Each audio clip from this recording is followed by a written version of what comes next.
السلام علیکم. Welcome to the vocal ورس.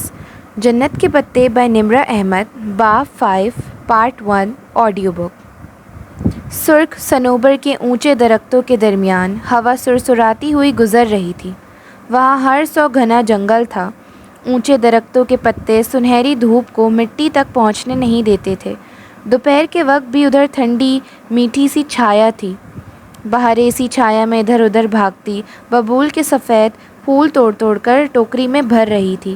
عائشہ گل ایک درخت تلے زمین پہ بیٹھی سامنے پھیلے کپڑے پہ رکھے بہت سے سرخ جنگلی پھولوں کو دھاگے میں پرو رہی تھی. قریب ہی ایک کٹا ہوا تنا گرا پڑا تھا. جب بہت سے پھول جمع ہو گئے تو وہ عائشہ کے پاس آئی. عائشہ. سفید پھولوں سے بھری ٹوکری اس کپڑے پہ ایک طرف انڈیلتے ہوئے اس نے پکارا. اس نے جواباً کہتے ہوئے ہاتھ سے سفید پھولوں کا ڈھیر نئے پھولوں سے ایک طرف سمیٹ دیا. سفیر تم سے لڑ کیوں رہا تھا؟ وہ خالی ٹوکری رکھ کر اس کے سامنے آلتی پالتی مار کے یوں بیٹھ گئی کہ اب دونوں کے درمیان پھولوں والا کپڑا بچھا تھا.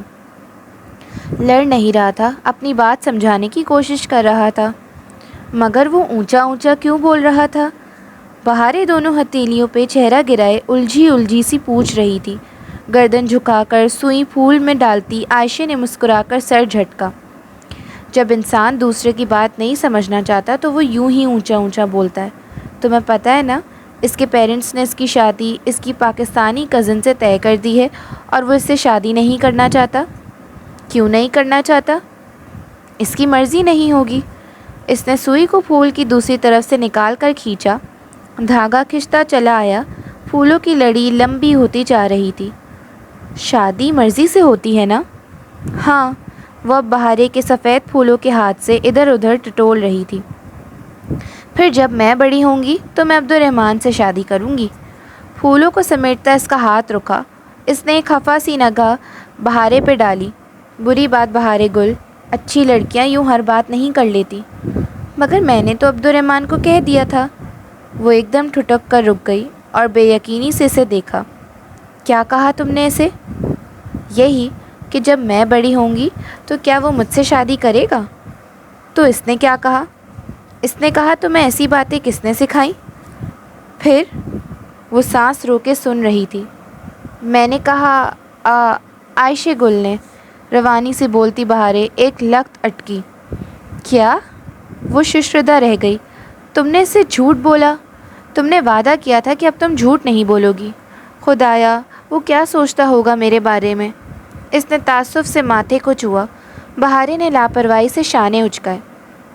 مگر اسے پتہ چل گیا تھا. اس نے کہا عائشہ گل اچھی لڑکی ہے اور مجھے پتہ ہے اس نے ایسا کچھ نہیں کہا ہوگا. اس کی بات پہ عائشہ کے تنے ہوئے اعصاب ڈھیلے پڑ گئے. ایک بے اختیار سی مسکراہٹ اس کے چہرے پہ بکھر گئی. وہ ہولے سے سر جھٹک کر پھول اٹھانے لگی. مگر تم نے جھوٹ نہیں چھوڑا ہے نا؟ وعدہ اب نہیں بولوں گی. ہر دفعہ اللہ سے وعدہ کرتی ہو، وہ ہر دفعہ تمہیں ایک اور موقع دے دیتا ہے مگر تم پھر وعدہ توڑ دیتی ہو. اتنی دفعہ وعدہ توڑو گی تو وہ تمہارے وعدوں کا اعتبار کرنا چھوڑ دے گا. آئندہ میں سچ بولوں گی، اب کی بار مضبوط والا وعدہ. چلو ٹھیک ہے.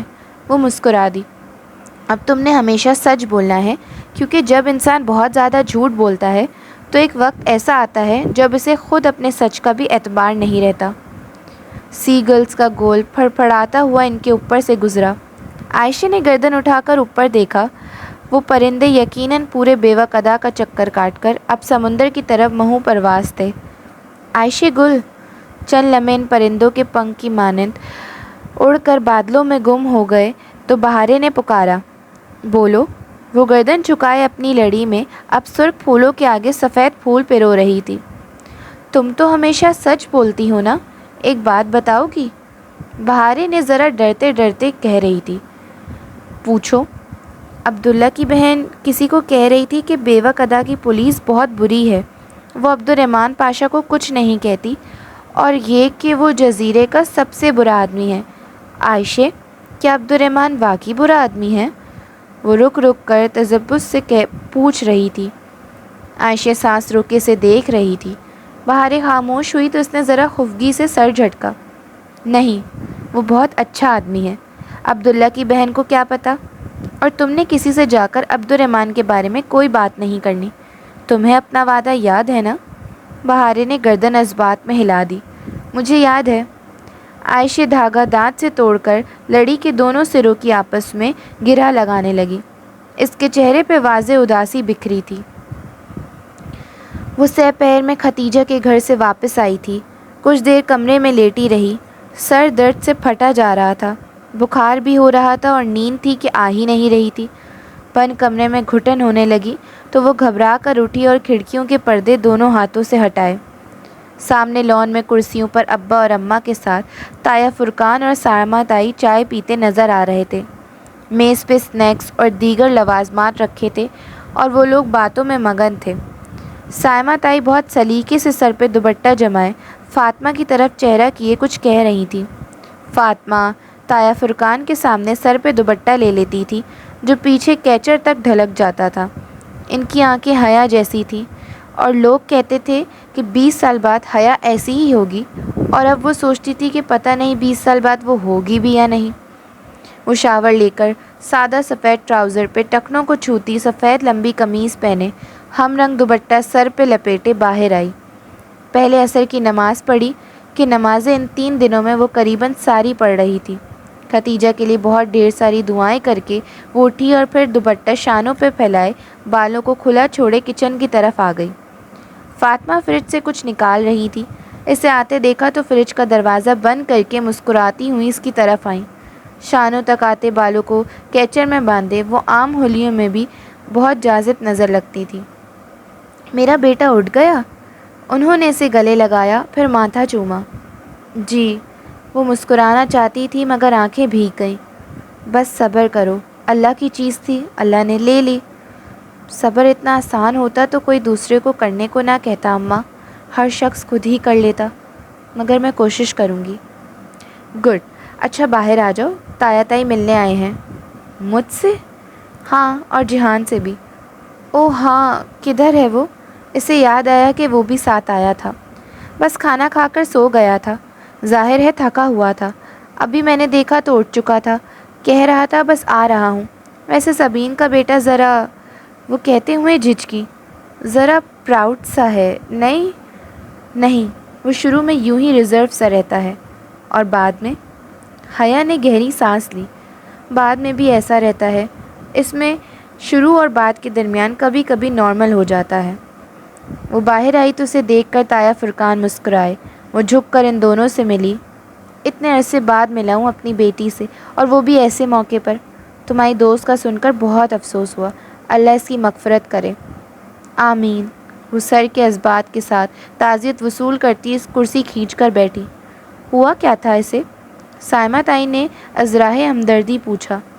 Brain haemorrhage. چند لمحے کے لیے ملال زدہ خاموشی چھا گئی، جیسے برآمدے کا دروازہ کھلنے کی آواز نے چیرا۔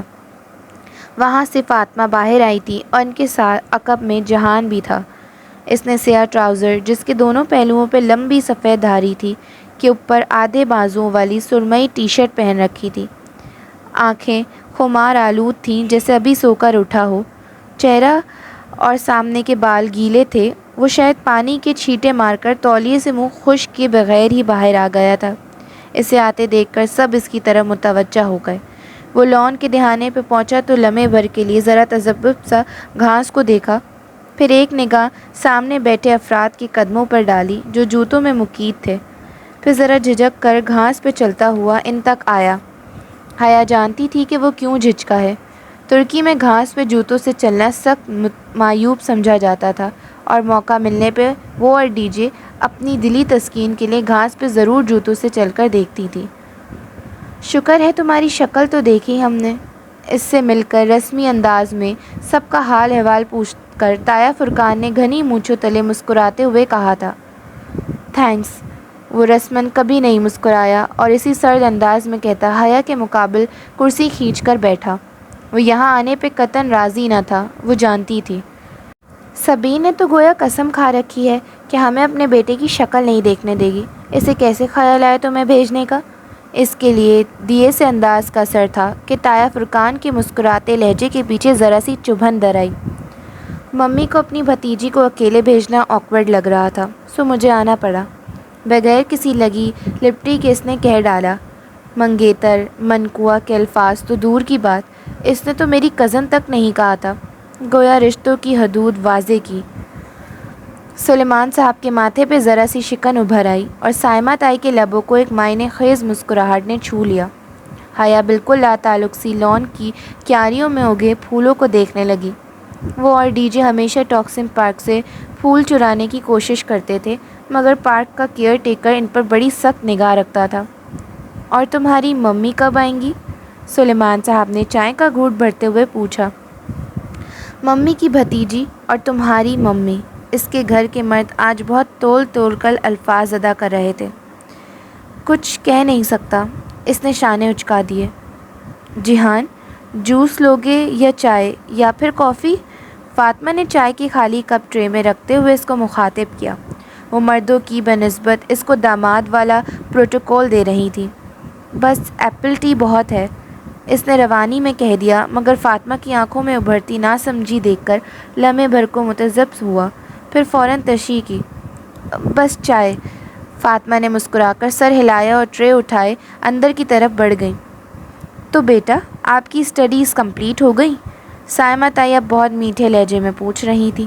وہ ہر کسی کے لیے اتنی میٹھی نہیں ہوتی تھی، کچھ تھا جو اسے چونکا گیا۔ جی، اب تو کافی عرصہ ہو گیا۔ پھر کیا کر رہے ہو آپ؟ میرا استقلال اسٹریٹ پہ ایک ریسٹورنٹ ہے، وہی دیکھتا ہوں۔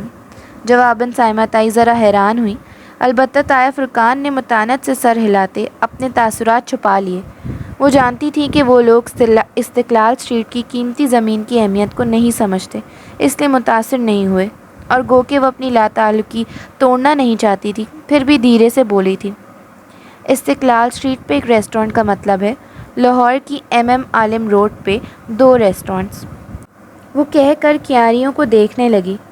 اوہ اچھا، گڈ۔ ان کے تاثرات فوراً ہی بدلے تھے۔ والد صاحب کی طبیعت کیسی ہے اب؟ جی ٹھیک ہے، وہ مختصر جواب دے رہا تھا، تبھی فاطمہ اس کی چائے کا مگ ٹرے میں لیے چلی آئیں۔ کچھ لو نا بیٹا، تم نے کچھ نہیں لیا؟ جی میں لیتا ہوں۔ اس نے مگ اٹھا لیا، مگر دوسری کسی شے کو چھوا تک نہیں۔ طاہر فرقان اور سائمہ تائی ادھر ادھر کی چھوٹی چھوٹی باتیں کر کے جلدی اٹھ کر چلے گئے، البتہ جاتے وقت وہ جہان کے لیے دیے جانے والے آج رات کے ڈنر پہ سب کو مدعو کر کے گئے تھے۔ تمہاری چھٹی کب تک ہے پھر؟ ان کے جانے کے بعد سلیمان صاحب جہان سے پوچھنے لگے۔ بس یہی 4 دن۔ پھر تم اپنی فلائٹ بک کروانا، تو حیا کی مت کروانا، وہ واپس نہیں جائے گی۔ حیا نے چونک کر ابا کو دیکھا۔ اوکے۔ جہان نے ایک سرسری نظر اس پر ڈالتے ہوئے شانے اچکا دیے۔ مگر ابا، ہمارا کانٹریکٹ؟ وہ ایک دم بہت پریشان ہو گئی تھی۔ میں تمہارا میڈیکل سرٹیفکیٹ بنوا دوں گا، کانٹریکٹ کی فکر چھوڑ دو۔ اب میرا مزید حوصلہ نہیں ہے تمہیں باہر بھیجنے کا، اس بچی کا جنازہ بھگتایا ہے میں نے۔ اتنی دور اکیلی بچیاں بھیجنا کہاں کی عقل مندی ہے؟ کل کو کچھ ہوا تو؟ مگر ابا، اس کے برین میں اندر بہت پہلے سے۔ حیا، جو میں نے کہا ہے وہ تم نے سن لیا؟ ان کا انداز اتنا دو ٹوک سخت تھا کہ اس نے سر جھکا دیا۔ جی ابا۔ جہان لاتعلق سا بیٹھا چائے کی گھونٹ بھر رہا تھا۔ ان دونوں نے ایک دفعہ بھی نگاہیں نہیں ملائی تھیں، پتہ نہیں کیوں۔ طاہر فرقان کے پورچ کی بتیاں رات کی تاریکی میں جگمگا رہی تھیں۔ وہ اور جہان فاطمہ کے ہمراہ چلتے ہوئے برآمدے کے دروازے تک آئے تھے۔ سلیمان صاحب کا کوئی آفیشیل ڈنر تھا، سو انہوں نے معذرت کر لی تھی۔ دروازے کے قریب جہان رکا اور جھک کر بوٹ کا تسمہ کھولنے لگا۔ فاطمہ نے رک کر چنبے سے اسے دیکھا۔ پاکستان میں جوتے پہن کر گھر میں داخل ہوتے ہیں؟ وہ اتنی کبیدہ خاطر اور بیزار تھی کہ جہان سے مخاطب ہونے کا دل نہیں چاہ رہا تھا، پھر بھی کہہ اٹھی۔ اوہ سوری۔ وہ ذرا چونکا، پھر جلدی سے تسمے کی گرہ لگا کر سیدھا ہوا۔ یہ وہ پہلی باضابطہ گفتگو تھی جو پاکستان آ کر ان دونوں کے درمیان ہوئی تھی۔ ترکی میں جوتے گھر کے باہر اتارتے ہیں، اس لیے وہ رکا تھا۔ اس نے الجھی سی کھڑی فاطمہ کے قریب سرگوشی کر کے وجہ بتائی۔ فاطمہ نے سمجھ کر اوہ کہا اور آگے بڑھ گئیں۔ ڈائننگ ہال میں بہت پرتکلف سا کھانا سجا تھا۔ سائمہ تائی نے خوب اہتمام کر رکھا تھا۔ جہان بہت مختصر گفتگو کر رہا تھا، کوئی کچھ پوچھتا تو جواب دیتا اور پھر خاموشی سے کھانے لگ جاتا۔ ارم، سونیا بھابھی اور داور بھائی کے اس طرف بیٹھی تھی۔ فرق کی کال تھی، سو وہ ہسپتال میں تھا، ارم حیا سے ذرا رکھائی سے ملی تھی۔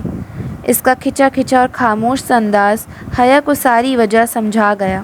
اس رات وہ یقیناً پکڑی گئی تھی، مگر حیا نے اسے نہیں بچایا تھا، سو تایا کے سامنے اس کا پول کھل گیا ہوگا۔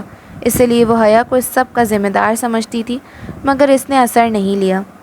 وہ ڈی جے کا صدمہ اتنا گہرا لیے ہوئی تھی کہ اسے اب ان باتوں سے فرق نہیں پڑتا تھا۔ داور بھائی اور تایا فرقان جہان سے ترکی کے متعلق چھوٹی چھوٹی باتیں یوں ہی برسبیل تذکرہ پوچھ رہے تھے اور وہ نپے تلے جواب دے رہا تھا۔ کبھی ترکی آئے تو تمہاری طرف ضرور آئیں گے، داور بھائی نے سونیا کی طرف ابرو سے اشارہ کرتے ہوئے کہا۔ سونیا مسکرائی۔ تایا نے فوراً داور بھائی کو دیکھا۔ میرا مطلب ہے ہم سب، داور بھائی نے جلدی سے تشریح کی۔ سونیا نے سر جھکا دیا۔ شور، جہان نے شانے اچکا دیے۔ جیسے آپ آئیں یا نہیں مجھے فرق نہیں پڑتا۔ آگے کا کیا ارادہ ہے تمہارا؟ کھانا درمیان میں تھا جب تایا فرقان نے بہت سرسری سے انداز میں کہتے ہوئے گویا پہلا پتا پھینکا۔ حیا نے ذرا چونک کر انہیں دیکھا اور پھر فاطمہ کو، جو حیا کی طرح ہی چونکی تھی۔ جو بات ان 2 ماہ میں وہ خود اور اتنے عرصے سے اس کے ماں باپ سبین پھپھو یا جہان سے نہیں پوچھ سکے تھے، وہ تایا فرقان نے بڑے آرام سے پوچھ لی تھی۔ کچھ سرمایہ جمع ہوا تو جواہر مال میں ایک ریسٹورانٹ کھول لوں گا، چمچے اور کانٹے سے چاول پلیٹ سے اٹھاتے ہوئے اس نے جواب دیا تھا۔ تم داور سے سال بھر ہی چھوٹے ہو نا؟ اس نے اس بات میں سر ہلا دیا۔ بھائی داور میاں تو مزید اسٹیبلش ہونے کے حق میں بالکل نہیں تھے، اور صاحبزادے کا خیال یہ تھا کہ اس عمر میں فیملی شروع کر دینی چاہیے، سو ہم نے ان کی شادی کر دی۔ تمہارا کیا خیال ہے؟ تایا فرقان چاولوں کی پلیٹ میں رائتہ ڈالتے ہوئے پوچھ رہے تھے۔ حیا کے حلق میں نوالا پھنسنے لگا۔ اس نے جھکا سر مزید جھکا دیا۔ جہان نے ذرا سے کندھے اچکائے۔ داور کے پاس اس کے والد کا اسٹیبلش بزنس تھا، سو وہ اس پوائنٹ پہ شادی افورڈ کر سکتا تھا۔ اس نے سلاد کی پلیٹ سے کھیرے کا ایک ٹکڑا اپنی پلیٹ میں رکھتے ہوئے بے پرواہی سے جواب دیا۔ کام تو خیر تمہارا بھی اسٹیبلشڈ ہو گیا ہے، میرے اوپر ابھی کافی قرض ہے، وہ ذرا ہلکا ہو جائے تو ہی کچھ سوچوں گا۔ حیا نے گردن مزید جھکا لی۔ کیا تھا اگر وہ اپنی لینڈ لیڈی کے قرضے کا ذکر نہ کرتا، کچھ بھرم تو رہنے دیتا۔ یہ بھی ٹھیک ہے، انسان اس وقت ہی شادی کرے جب وہ اس ذمہ داری کو نبھا سکے۔ ذمہ داری نبھانا بھی مشکل کام ہوتا ہے۔ ہاں اگر والدین ساتھ دیں تو یہ مشکل آسان ہو سکتی ہے، مگر یہاں پاکستان میں تو اب اکثر شادیوں پہ والدین ناخوش ہوتے ہیں، کیونکہ آج کل کے بچے ان کی پسند کی اہمیت نہیں دیتے اور اپنی مرضی کرتے ہوئے ان کے طے کردہ رشتوں کو ریجیکٹ کر دیتے ہیں۔ یہ تو میرے بچے ہیں کہ جو ماں باپ نے کہا اس پہ راضی ہو گئے، ورنہ تو انہوں نے معاشرے پہ ایک تبصرہ کرتے ہوئے تعصب سے سر جھٹکا۔ سونیا بھابھی نے بے چینی سے پہلو بدلا۔ فاطمہ کی پیشانی پہ ناگواری شکنیں ابھر آئی تھیں، مگر وہ کچھ کہہ نہیں سکتی تھی۔ تایا بڑے تھے، ان کے سامنے کوئی نہیں بول سکتا تھا۔ ویل یہ ڈیپینڈ کرتا ہے، جہان نے کولڈ ڈرنک کے گلاس سے چھوٹا سا گھونٹ لیتے ہوئے کہا۔ میرے خیال ہے ماں باپ اگر اپنی مرضی مسلط نہ کریں تو چیزیں ٹھیک رہتی ہیں۔ سائمہ تائی کی مسکراہٹ گہری ہوتی چلی گئی۔ فاطمہ کے چہرے پہ ایک تاریک سایہ لہرایا اور حیا کی گردن مزید جھک گئی۔ بھرے پنڈال میں گویا اس کی بے عزتی کر دی گئی تھی۔ یہ بھی ٹھیک ہے، تایا فرقان نے سر ہلا کر تائید کی۔ تمہاری واپسی کب ہے؟ جواب مل گیا تھا سو بات بدل دی۔ سوموار کی صبح کی فلائٹ ہے۔ حیا تو نہیں جا رہی نا؟ ویسے میرا بھائی میری طرح بزدل نہیں ہے، بلکہ کافی بہادر ہے۔ میری بیٹی نے بھی آ کر اسی اسکالرشپ کا کہا تھا، مگر میں نے اس کی ماں سے کہا کہ اسے سمجھاؤ، اکیلی لڑکی جب دوسرے ملک یوں تنہا جاتی ہے تو پورا خاندان انگلیاں اٹھاتا ہے۔ بھائی بچی جتنی احتیاط کرے، لوگ تو باتیں بناتے ہیں کہ کو ایجوکیشن میں پتہ نہیں کیسے رہتی ہے، وہاں اکیلے باہر آنا جانا ہوگا، کس سے ملتی ہے کس سے نہیں، پھر کوئی اونچ نیچ ہو جائے تو ماں باپ تو ہو گئے بدنام۔ خیر ویسے ترکی تو اچھا مسلمان ملک ہے، اور تمہاری فیملی ساتھ تھی تو ہمیں اپنی بیٹی کی طرف سے بے فکری رہتی تھی۔ انہوں نے کہتے ہوئے مسکرا کر حیا کو دیکھا، جو خاموشی سے پلیٹ میں دھرے چاول کانٹے سے ادھر ادھر کر رہی تھی۔ وہ کھا نہیں رہی، کسی نے محسوس نہیں کیا۔ حیا تم نے شادی کے کپڑے بنوا لیے؟ سائمہ تائی نے گفتگو کا رخ اس کی طرف موڑا۔ اس نے ذرا سی نفی میں گردن ہلائی۔ ابھی دیکھوں گی، اس سے علم نہیں تھا کہ اماں نے کپڑے بنوائے یا نہیں۔ چلو تم تو ریڈی میڈ بھی لے سکتی ہو، آسانی ہو جائے گی۔ سارا مسئلہ میری ارم کا ہوتا ہے، دوپٹہ شیفون کا نہ ہو، پتلا دوپٹہ سر پہ ہی نہیں ٹکتا، آستین باریک نہ ہو، اور پھر جو اچھا جوڑا لگتا ہے اس کی آستینیں ہی غائب ہوتی ہیں۔ تمہاری تو خیر ہے، تم سبھی کچھ پہن لیتی ہو، ساری مصیبت تو میری آئی رہتی ہے، بار بار درزی کے چکر لگانے پڑتے ہیں۔ بات ختم کر کے انہوں نے ایک نظر جہان پر ڈالی۔ وہ ٹشو سے ہاتھ صاف کر رہا تھا۔ بس کیوں کر دی بیٹا، اور لو نا، کھانا ٹھیک لگا نا تمہیں؟ جی مامی، کھانا تو بہت اچھا تھا، بس ذرا مرچ زیادہ تھی۔ وہ پہلی دفعہ قدرے مسکرا کر بولا۔ جہاں تائی کی مسکان پھیکی ہوئی، وہاں سونیا بھابھی نے اپنی مسکراہٹ چھپانے کے لیے چہرہ جھکا دیا۔ رات دیر تک جاگنے کے باعث وہ صبح دن چڑھتے تک سوتی رہی، اور آنکھ کھلی بھی تو موبائل کی آواز سے۔ اس نے مندی مندی سی آنکھیں کھولیں اور سائڈ ٹیبل پہ رکھا اپنا پاکستانی موبائل اٹھا کر دیکھا۔ وہاں پرائیویٹ نمبر کالنگ جلتا بجھتا دکھائی دے رہا تھا۔ اف، یہ پھر پیچھے پڑ گیا، اور اسے پتہ تھا کہ جب تک اٹھائے گی نہیں وہ کال کرتا رہے گا۔ ہیلو، اس نے کہنیوں کے بل اٹھتے ہوئے فون کان سے لگایا۔ ویلکم بیک، کیسی ہیں آپ؟ وہی دھیما، خوبصورت، گمبھیر لہجہ۔ اس کی پیشانی پہ بل پڑ گئے۔ کیوں فون کیا ہے آپ نے؟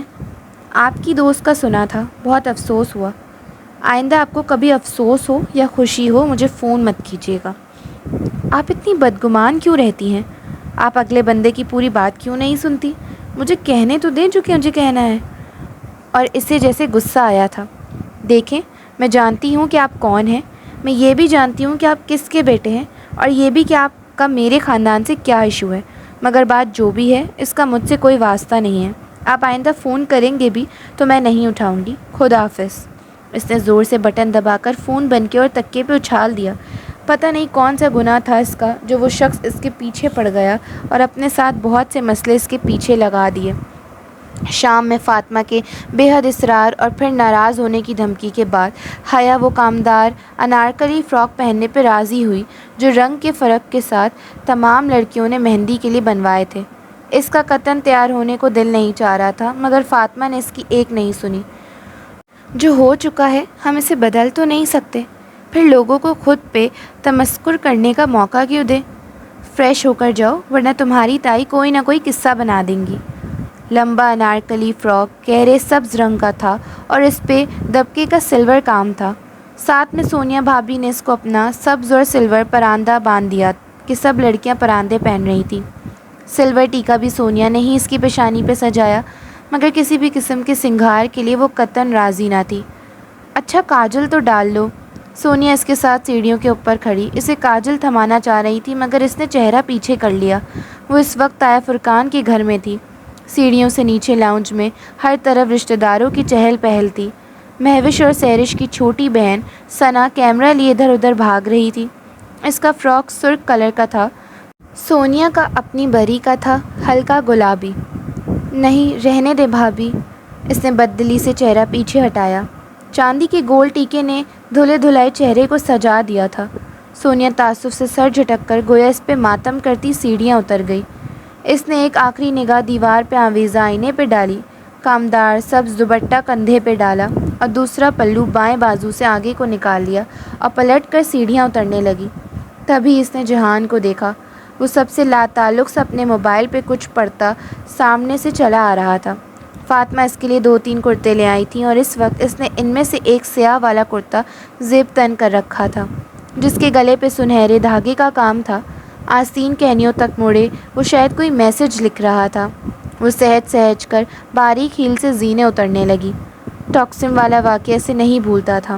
وہ آخری سیڑھی پہ تھی جب جہان نے سر اٹھایا، ایک لمحے کے لیے رک کر اسے دیکھا، پھر اس کی طرف آیا۔ حیا، وہ آخری زینے پہ ایک ہاتھ ریلنگ پہ رکھے ٹھہر سی گئی۔ میں نے سوموار کی فلائٹ بک کروائی ہے۔ تمہاری بک تو نہیں کروانی نا؟ تم واپس نہیں جا رہی رائٹ؟ لاتعلق انداز میں وہ محض کام کی بات پوچھ رہا تھا۔ اس کے گلے میں آنسوؤں کا گولا اٹکنے لگا۔ نہیں، میں واپس نہیں جا رہی۔ ابا ایک دفعہ فیصلہ کر لیں تو پھر وہ اسے نہیں بدلتے۔ وہ آخری زینہ اتر کر اس سے چند قدم کے فاصلے پہ کھڑی ہوئی۔ اوکے۔ وہ شانے اچکاتے ہوئے پلٹنے ہی لگا تھا کہ ثنا اسی پل کیمرہ لین کے سامنے آئی۔ ایک منٹ جہان بھائی، یہیں کھڑے رہیں، میں آپ دونوں کی پکچر لے لوں؟ خوش دلی سے کہتے ہوئے اس نے کیمرہ اپنے چہرے کے سامنے کیا۔ جہان نے ذرا چونک کر ساتھ کھڑی حیا کو دیکھا اور پھر قدرے ناگواری سے وہ چند قدم آگے کو آیا۔ ثنا جو فوکس کر رہی تھی نے ذرا حیران ہو کر کیمرہ چہرے سے نیچے کیا۔ کسی کی پکچر بنانے سے پہلے اس سے پوچھ لینا چاہیے، لب بھیشیں ذرا درشٹی سے کہہ کر وہ آگے بڑھ گیا۔ ثنا کا رنگ مانند پڑ گیا۔ اس کا کیمرے والا ہاتھ ڈھیلا ہو کر پہلوؤں میں آ گرا۔ اس نے پلٹ کر راہداری کی سمت دیکھا جہاں وہ جاتا دکھائی دے رہا تھا، پھر دبے دبے غصے سے سر جھٹکا۔ میری توبہ جو کبھی ان کی تصویر بناؤں، ان سے بات بھی کروں۔ وہ خفگی سے بڑبڑاتے ہوئے آگے چلی گئی۔ حیا نے انگلی کی نوک سے آنکھ کا بھیگا گوشہ صاف کیا اور سر کو خفیف سی جنبش دے کر آگے بڑھ گئی۔ اس کے پاس رونے کے لیے بہت سے غم تھے۔ مہندی کا فنکشن زاہد چچا کے لان میں ہی منعقد کیا گیا تھا۔ لان کافی کھلا اور وسیع تھا، سو کناتوں سے صرف اوپر کی چھت بنائی گئی، باقی اطراف کھلی رکھی گئی، جہاں ہر سو دیواروں پر لڑیوں کی صورت بتیاں جگمگا رہی تھیں۔ اسٹیج پر رکھے لکڑی کے جھولے کو گیندے کے پھولوں سے آرستہ کیا گیا تھا اور مہوش اس پہ کسی ملکہ کی شان سے بیٹھی تھی۔ اس کا انارکلی فراک باقی لڑکیوں کے برعکس دور نگاہ تھا، سرخ اور زرد۔ انہی دو رنگوں کا پراندہ آگے کندھے پر ڈالے، دوپٹہ سر پہ ٹکائے وہ مسکرا کر بہت اعتماد طریقے سے سب سے باتیں کر رہی تھی۔ اس اعتماد میں غرور کی جھلک بھی تھی۔ وہ خوبصورت نہیں تھی، مگر خوب سارا پیسہ اپنی تراش خراش پر لٹانے کے بعد اب بے حد پرکشش لگ رہی تھی۔ پہلو میں بیٹھا اس کے ماموزاد عفان عام سی شکل کا کینیڈین نیشنل تھا، مگر سننے میں آیا تھا کہ تازہ تازہ بے حد امیر ہوا تھا۔ ابھی یہ کہانی حیا نے پوری سنی نہیں تھی۔ وہ بالکل کونے میں رکھی ایک میز کے گرد کرسی پہ بیٹھی تھی۔ وہاں جگہ جگہ ایسے ہی میزوں کے گرد کرسیوں کے پھول بنے تھے۔ کوئی اور وقت ہوتا تو وہ بھی اپنے سبز فراک میں ادھر ادھر خوش باش پھر رہی ہوتی، مگر آج وہ اندر سے اتنی بیزار اور اداس تھی کہ وہیں بیٹھی سب کو خالی خالی نگاہوں سے دیکھے گئی۔ ہر طرف لڑکیاں آ جا رہے تھے۔ ثنا اپنے کیمرہ اٹھائے ماتھے پہ جھولتا ٹیکا سنبھالتی ادھر ادھر اٹھالتی تصویریں کھینچتی پھر رہی تھی۔ اسٹیج پہ سائمہ تئی مہوش کو مہندی لگانے کے بعد اب مٹھائی کھلا رہی تھی۔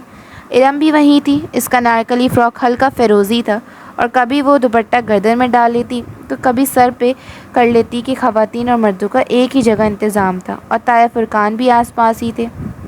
زاہد چچا روشن خیال تھے تو مہوش کے ماموں کا خاندان بھی آزاد خیال تھا، سو مہندی کا فنکشن مشترکہ رکھا گیا تھا۔ البتہ ان کے خاندان کے لڑکے اور مرد ذرا الگ تھلگ چند میزوں پر براجمان تھے تاکہ برائے نام ہی صحیح مگر پارٹیشن ہو جائے۔ طاہر فرقان اور سلیمان صاحب سب وہیں تھے۔ اسی طرح بیٹھی پراندے آگے کو ڈالے غیر دلچسپی سے سب کچھ دیکھ رہی تھی۔ اس نے ایک سرسری سی نگاہ میں گرد و پیش کا جائزہ لے کر جہان کو ڈھونڈنا چاہا، مگر وہ اسے نظر آ بھی گیا تھا۔ دور مردوں کی طرف طاہر فرقان اور سلیمان صاحب کے ساتھ کرسی پہ بیٹھا آستین عادتاً کہنیوں تک بوڑھے وہ خاصا لا تعلق سا بیٹھا تھا۔ یقیناً وہ جی بھر کو بور ہو رہا تھا۔ وہ تلخی سے سر جھٹک کر واپس اسٹیج کو دیکھنے لگی، جہاں فاطمہ مہوش کو مٹھائی کھلا رہی تھی۔ ساتھ ہی اس کی جڑواں بہن سیرش بیٹھی مسکرا کر کیمرے کو دیکھتی تصویر بنوا رہی تھی۔ اس کا نارکلی فراک پستئی رنگ کا تھا۔ دونوں بہنوں کی شکل و صورت سمیت سب مختلف تھا، مگر بدلے بدلے یہ مغرورانہ انداز یکساں تھے۔ ثنا چونکہ چھوٹی تھی یا فطرتاً مختلف تھی، سو اس نے یہ اثر قبول نہیں کیا تھا۔ اب ایسا بھی کیا ہوا تھا کہ وہ دونوں اتنی اکڑی پھر رہی تھی؟ کس سے پوچھے؟ اس کے اندر فطری تجسس جنم لینے لگا تھا۔ حیا ادھر بیٹھی ہو؟ ارم اپنا فیروزی کامدار دوپٹہ سر پہ ٹھیک سے جماتے ہوئے اس کے ساتھ کرسی پہ آ بیٹھی۔ کل کی نسبت اس کا رویہ قدرے دوستانہ تھا۔ ہاں تم سناؤ، تھک گئی ہو؟ وہ بھی جواباً نرمی سے بولی۔ ہاں بس تھوڑی بہت۔ اچھا، وہ لہجہ سرسری بنا کر وہ بولی، فون فارغ ہوگا تمہارا؟ مجھے ذرا فضا کو کال کرنی تھی، کچھ نوٹس کا کہنا تھا، میرا فون خراب ہے آج کل۔ حیا نے گہری سانس اندر کو کھینچ کر خارج کی۔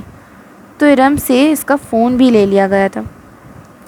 ہاں فون فارغ ہے، جب چاہے لے لو، مگر کریڈٹ ختم ہے، جب سے آئی ہوں ڈلوایا ہی نہیں ہے۔ دوپہر سے ظفر کو ڈھونڈ رہی تھی کہ وہ ملے تو اس کو بھیج کر کارڈ منگواؤں۔ اس نے طاہر فرقان کی کل وقتی کٹک کا نام لیا، گو کہ یہ سچ نہیں تھا اور کریڈٹ اس نے صبح ہی ڈلوایا تھا، مگر وہ ارم کو فون نہیں دینا چاہتی تھی۔ اچھا، ارم کے چہرے پہ واضح مایوسی پھیلی تھی۔ اماں کا فون فارغ ہوگا، لے آؤں؟ وہ اٹھنے لگی تو اس کی توقع کے عین مطابق ارم نے جلدی سے اس کا ہاتھ پکڑ کر روک دیا۔ رہنے دو، میں بعد میں ابا سے لے لوں گی، میرا فون ریپیئرنگ کے لیے نہ گیا ہوتا تو۔ خیر تم سناؤ، ترکی میں سب ٹھیک تھا؟ وہ بات کا رخ پلٹ گئی۔ بس وہاں کی تو اب دنیا ہی بدل گئی ہے، مگر اسے چھوڑو، یہ بتاؤ مہوش سیرش کے انداز اتنے بدلے بدلے کیوں لگ رہے ہیں؟ اس نے پراندے کو ہاتھ سے پیچھے کمر پر ڈالتے ہوئے حیرت کا اظہار کر ہی دیا۔ آخر دونوں کزنس تھیں اور کبھی بہت اچھی دوستیں بھی ہوا کرتی تھی۔ دماغ خراب ہو گیا ان دونوں کا، ارم سرگوشی میں کہتے ہوئے ذرا قریب کھسک آئی۔ یہ جو عفان صاحب ہے نا، جن کو میں اپنا ڈرائیور بھی نہ رکھوں، انہوں نے کینیڈا میں کسی ریئلٹی ٹی وی شو میں حصہ لے کر $1.5 ملین جیتے ہیں اور ان سب کی جون ہی بدل گئی ہے۔ سنا ہے دونوں ہنی مون پہ یورپ کی ٹور پہ جا رہے ہیں۔ ارم کے لہجے میں نہ حسد تھا نہ رشک، بس وہ اکتائی ہوئی لگ رہی تھی۔ تب ہی میں کہوں، اس نے استہزائیہ سر جھٹکا۔ ارم کچھ مزید بیٹھی پھر اٹھ کر چلی گئی۔ حیا کو اگر کسی نے اسٹیج کی طرف بلایا تو بھی وہ نہیں گئی اور اصرار بھی کسی نے نہیں کیا۔ اس کے صدمے سے سب واقف تھے، مگر اس کی دوست کے غم میں کسی نے اپنا کام نہیں چھوڑا تھا اور وہ کسی سے ایسی توقع کر بھی نہیں رہی تھی۔ پھر بھی دل پہ ایک بوجھ سا تھا۔ کتنی بے حس تھی یہ دنیا، کیسے لمحوں میں لوگ ختم ہو جاتے ہیں اور یہاں کسی کا کچھ نہیں بگڑتا۔ سب کام جاری و ساری تھے اور ایک دم سے بجلی غائب ہو گئی، ساری بتیاں گل ہو گئیں، ہر طرف اندھیرا اور سناٹا چھا گیا، صرف کیمرہ مین کے کیمروں کی فلیش لائٹس کی روشنی رہ گئی۔ پھر مایوسی، غصہ بھری مزمل سی آوازیں بلند ہوئیں، موبائل کی ٹارچز آن ہوئیں، کسی نے بھاگ کر برآمدے کی UPS کی ٹیوب لائٹ جلائی تو مدھم سفید روشنی برآمدے میں پھیل گئی۔ رضا، فرخ، داور وغیرہ کو ان کی ماؤں نے آواز دی۔ جنریٹر آٹومیٹک تھا، پھر کیوں نہیں چلا؟ کوئی تو جنریٹر چلائے۔ ہر طرف اکتاہٹ بھری آوازیں سنائی دینے لگیں۔ لڑکے بھاگ کر برآمدے میں آئے اور فرق نے جلدی سے آگے بڑھ کر جنریٹر چلانے کی کوشش کی، مگر اس کا انجن مردہ پڑا رہا۔ اچھے بھلے فنکشن میں بدمزگی سی ہوئی، ہر طرف بے چینی اور اضطراب بڑھتا جا رہا تھا۔ ہر میز پہ ایک ٹمٹمائی موبائل کی ٹارچ جگمگا رہی تھی۔ پتہ نہیں ابا، نہیں چل رہا۔ داور بھائی نے بھی 2-4 دفعہ کوشش کی مگر بے سود۔ وہ ہاتھ جوڑ کر مایوسی سے کہتے ہوئے کھڑے ہوئے۔ ابا اور تایا فرقان بھی برآمدے کے ستونوں کے پاس آن کھڑے ہوئے تھے۔ حیا کی میز چونکہ برآمدے سے بہت قریب تھی، سو وہ گردن موڑ کر بیٹھی سب کچھ دیکھ رہی تھی۔ جاؤ میکینک کو بلا کر لاؤ، یا دوسرے جنریٹر کا بندوبست کرو جلدی، تایا فرقان برہمی سے ڈانٹتے اپنے بیٹوں کو دوڑا رہے تھے۔ کوئی ادھر بھاگا تو کوئی ادھر، ہر طرف ایک شرمندگی اور بیزاری پھیل گئی تھی۔ وہ ایک کینی میز پر ٹکائے، ٹھوری ہتھیلی پہ رکھے گردن ترچھی کر کے برآمدے کو دیکھی گئی، جہاں مدھم سی روشنی میں رکھا جنریٹر دکھائی دے رہا تھا۔ قریب ہی تایا فرقان اور سلیمان صاحب کھڑے قدرے متاسف سے آپس میں کچھ کہہ رہے تھے۔ دفتن وہ ذرا چونکی، اس نے جہان کو برآمدے کے زینے چڑھتے ہوئے دیکھا۔ تایا فرقان اور ابا نے اسے نہیں دیکھا تھا، وہ آپس میں مصروف تھے۔ وہ خاموشی سے آستینیں مزید پیچھے موڑتے ہوئے آگے بڑھا اور جنریٹر کے سامنے ایک پنجے اور ایک گھٹنے کے بل بیٹھا۔ نچلا لب دانتوں سے دبائے وہ اب گردن جھکائے جائزہ لینے لگا تھا، پھر سر اٹھایا اور متلاشی نگاہوں سے ادھر ادھر دیکھا۔ قریب سے افراتفری کے عالم میں ثنا اندر جاتی دکھائی دی۔ اس نے ثنا کو آواز دی، وہ ٹھٹک کر رکی۔ اس نے کچھ کہا تو ثنا نے ذرا چمبے سے اس بات میں سر ہلایا اور اندر چلی گئی۔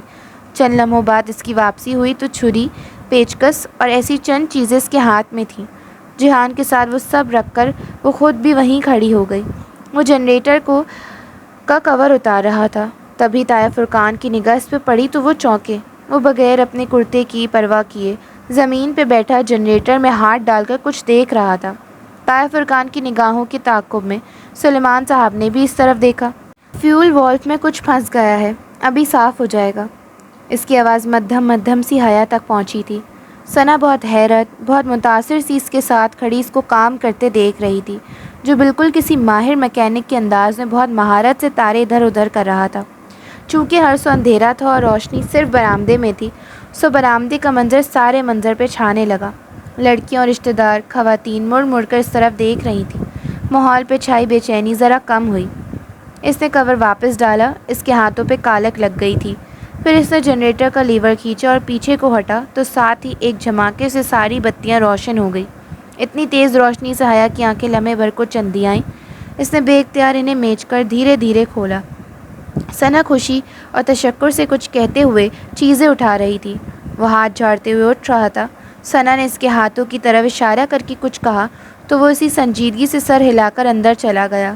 ثنا بھاگ کر اس کے پیچھے گئی۔ سلیمان صاحب جو قدرے دم بخود سے دیکھ رہے تھے ذرا سنبھل کر واپس مڑ گئے۔ وہ متاثر ہوئے تھے اور وہ اس تاثر کو چھپانے کی ناکام کوشش کر رہے تھے۔ حیا مسکراہٹ دبائے واپس سیدھی ہو کر بیٹھ گئی۔ جس شخص نے اندھیروں میں روشنیاں بکھیری تھی اس سے سبھی متاثر تھے، البتہ وہ جانتی تھی کہ ابا نے کبھی یہ توقع نہیں کی ہوگی کہ جہان یوں زمین پہ بیٹھ کر جنریٹر کھولنے لگ جائے گا۔ اس کے دل میں ایک بے پایہ سا فخر جاگا۔ اس کی اور یقیناً ثنا کی بھی خود ساختہ سی خفگی اب کہیں نہیں تھی۔ مہمانوں کے لیے ریفریشمنٹ تھی اور ان کے جانے کے بعد گھر والوں کے لیے کھانے کا انتظام۔ جب مہمان چلے گئے اور صرف وہی اپنے لوگ رہ گئے تھے تو لان میں خواتین کا کھانا لگا دیا گیا جبکہ مردوں کا انتظام اندر تھا۔ مرد حضرات اور لڑکے وغیرہ اٹھ کر اندر چلے گئے۔ لان اب خالی خالی سا ہو گیا تھا۔ وہ پانچوں کزنز اس وقت سٹیج پہ جھولے اور ساتھ رکھی کرسیوں پہ آ بیٹھی تھی۔ مہوش تھوڑی دیر بیٹھی، پھر میں اب آرام کروں گی کہہ کر نزاکت سے اپنا فراک سنبھالے اٹھ کر اندر چلی گئی۔ جہان بھائی تو بڑے کمال کے ہیں۔ ثنا اپنے ہیلز اتار کر دکھتے پیروں کو ہاتھ سے سلا رہی تھی۔ میں نے تو ان سے کہہ بھی دیا کہ جہان بھائی میں نے آپ کو پاس کر دیا۔ پہلے تو حیران ہوئے پھر ہنس پڑے۔ سچ ہے آپی، آپ کے فیونسے ہیں بڑے اسمارٹ۔ اچھا، وہ پھیکا سا مسکرا دی۔ ان فیونسے صاحب کو تو شاید خود بھی اپنی منگنی کا علم نہیں ہے۔ سلوک دیکھا ہے ان کا حیا کے ساتھ۔ ارم جو قدرے بیزار سی بیٹھی تھی تنگ ہو کر بولی، اور جب فرق بھائی مکینک کو لا ہی رہے تھے تو کیا ضرورت تھی بھرے مجمع میں الیکٹریشین بننے کی؟ لوگ بھی کیا سوچتے ہوں گے، ترکی سے یہی سیکھ کر آئے ہیں۔ ثنا کے تو تلووں پر لگی سر پہ بجھی۔ ارم آپی بات سنیں، سمی بھائی کو الیکٹریشین لانے میں پون گھنٹہ تو لگ ہی جانا تھا جبکہ جہان بھائی نے 6-7 منٹ میں سارا مسئلہ حل کر دیا۔